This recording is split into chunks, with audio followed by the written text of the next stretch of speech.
is Gladys Cancel. She's the president of the Tenants Association for the Newark Housing Authority. And again, we know there are a lot of people from Newark and from Congressman Sires District and Newark and Hudson and Elizabeth. So please start circling down so we can have a lovely photograph with the Congressman as he came today. So come down and join us. Gladys, nice to have you here. Good afternoon. Thank you for having us. My name is Gladys Cancel, and I'm speaking to you on behalf of the public housing residents of the Newark Housing Authority. The Newark Housing Authority is among the 12 largest housing authorities in the United States, with approximately 5,756 occupied housing units, 5,498 Section 8 units, serving a total of 27,656 residents within the city of Newark. More significantly, approximately 5,322 residents are aged 62 and over, and 8,177 are disabled residents. Statistics serve to rationalize and justify expenses. People and families occupy our various sites. The Newark Housing Authority has lost approximately $60 million in the last 10 years because we have only been funded at an 85% level. Some will come to this hall and ask for help. We at the Newark Housing Authority have a different attitude. We're coming to remind you that as members of our congressional delegation, you have an affirmative obligation to represent, legislate, appropriate funds and programs and services on behalf of your constituents. We can send you far.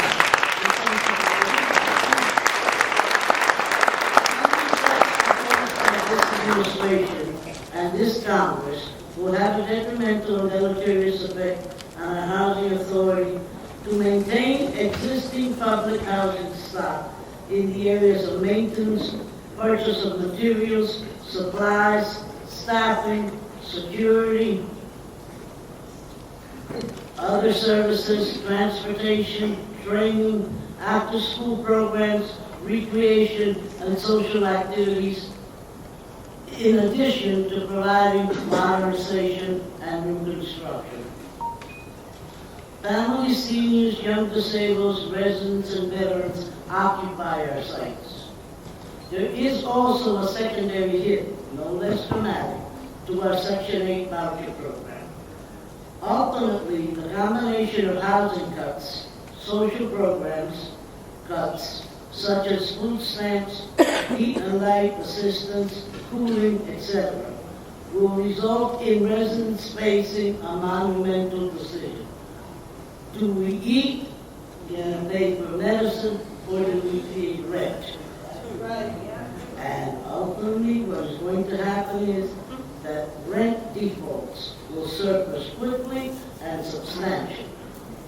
Housing authorities across the United States will be obligated to spend substantial legal funds for what? For multiple evictions? Housing was made to house people, not to evict people. Effectively, housing funds will result in the creation of a second-class type of citizen. Citizens that don't have enough money to qualify for certain government benefits, and citizens who don't have enough money to compete fair and square in the fair housing market. Additionally, we expect that the flood of people looking for housing, once evictions have occurred, will either become homeless or will have a private effect on landlords. When landlords, by the law of supply and demand, have a lot of people looking for their units, they raise their prices. Residents in the housing market, consequently, will affect Section 8 vouchers. With higher rents, fewer people can be served. We've not come here today to hear pretty speeches and empty promises. Amen.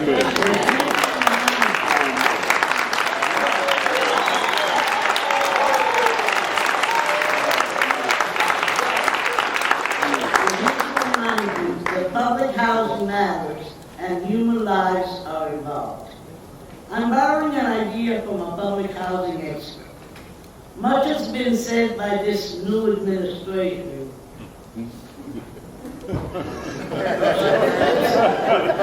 about the revitalizing and rebuilding of existing infrastructure of cities and states, bridges, toll roads, airports, trains. The same public money that built and expanded the aforementioned public works was channeled into HUD to build public housing. When you legislate and appropriate funds for infrastructure refurbishing and rebuilding, do not forget to include monies for public housing. Right. We are part of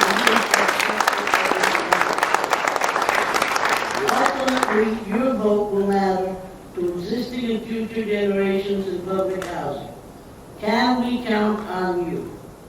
Will you support public housing residents and vote to maintain existing programs and services? Public dollars dedicated to the rebuilding of our nation's infrastructure, of which we are one of the largest parts. We need to secure them not only for the Newark Housing Authority, but for all the public housing authorities in the United States. That's right. Thank you. I'm from Family Promise in Union County, and I have a very brave, courageous woman here who wants to share her story about a family in homelessness. Her name is Simeria Dewalt.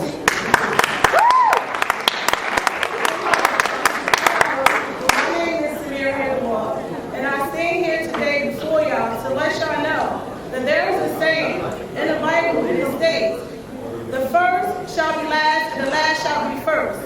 We will be first. We will walk by faith and not by sight. We will encourage one another. I have hardships that I was going through during the time of my homelessness with Family Promise. I was in a hotel room, I was suicidal, I had pills in my hand, and I wanted to end my life because I didn't have my children with me for homelessness. My family and friends was no longer around. I had me to deal with it myself. I walked around with a smile on my face. Everybody thought that I was okay because I can always put on a pretty smile. But inside, I was hurt, I was dying, and I was depressed. I grabbed those pills, and I said, there's nothing to live for. I have no housing, I have no Medicaid, I have nothing. So what is there to live for? But then I thought about it. I said, I have a God, I have a higher power. That's right. I was in the room alone, by myself. I dropped my kids off. I threw everything around in the room from pillows to sheets, and I cried. And I said, Lord, if you be my God and I be your child, help me. I have no housing. My kids are everywhere, spread it out. I don't know what I'm going to do. And 2 weeks later, God had to touch the heart of the people that works for Family Promise, Urban League, different organizations. That's like a train. It's not only one for housing, it's Medicaid, it's housing, it's Urban League, it's everything. And I utilized every service that I could and that I can to be standing here today. And as I stand here today, I can say that I have housing by faith, by the heart of the people. No housing cut. How many people can walk around with my faith? But another question, how many people would have taken those pills? How many people would have taken a drink? How many people would have been on the street with their mind gone for housing, for Medicaid, for things that we need, things that we should have? And I stand here again today to say that I have housing, but I'm here standing for those who don't. I'm here standing for a voice for all of us. We are family. We should unite as one, continue to strive. And in September, I will be starting college. And I'm so grateful and I'm so thankful that I'm even here today. Because had I would have took those pills, had I wouldn't have had no housing, I wouldn't be standing here. It's very important that we come out together. Because when my DNA wasn't there for me, everybody here was my DNA. Everybody was here. So I just pray that we have no housing cuts. And we will walk by faith. And the first shall be last, and the last shall be first. Thank you very much. Congressman Sires, just as a quick thought, Congressman Sires has been a good friend of ours. I know he's in a hurry, but we were down in April and we were walking on the streets, and Arnold said, you know, we went to his office and he wasn't there.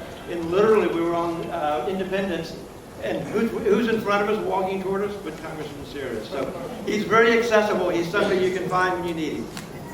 Well, good afternoon, everyone.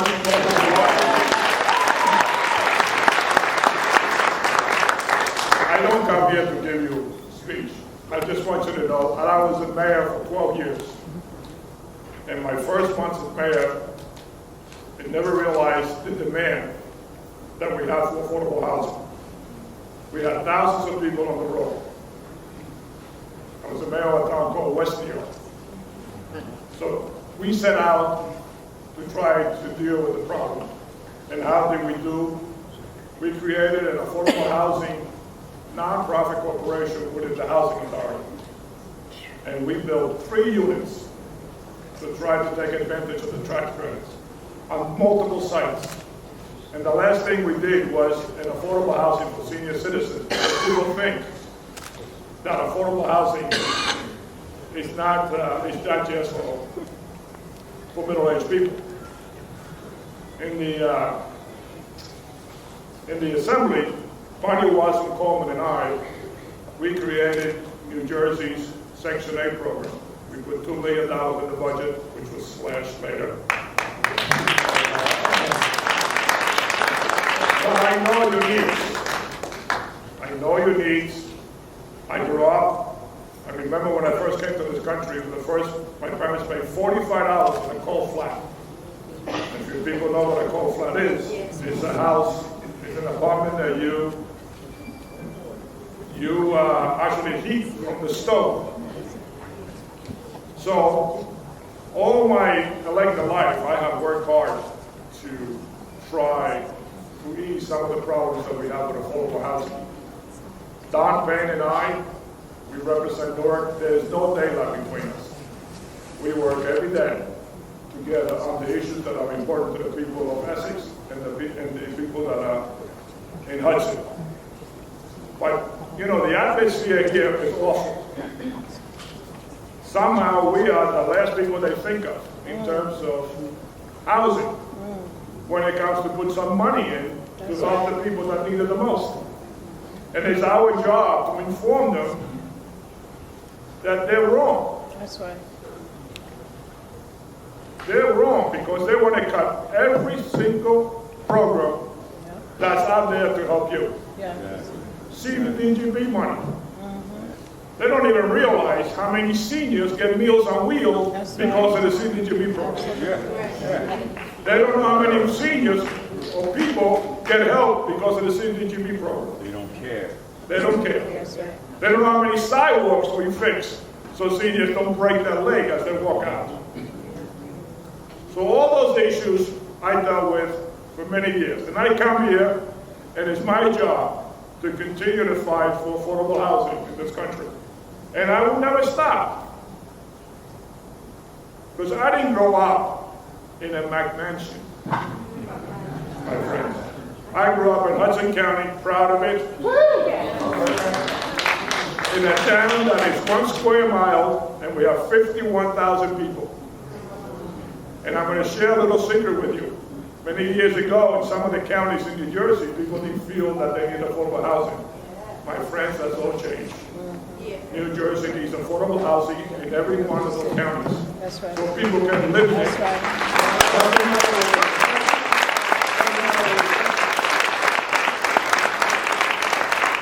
So again, thank you very much for being here. Thank you for such a strong group. We're going to need you.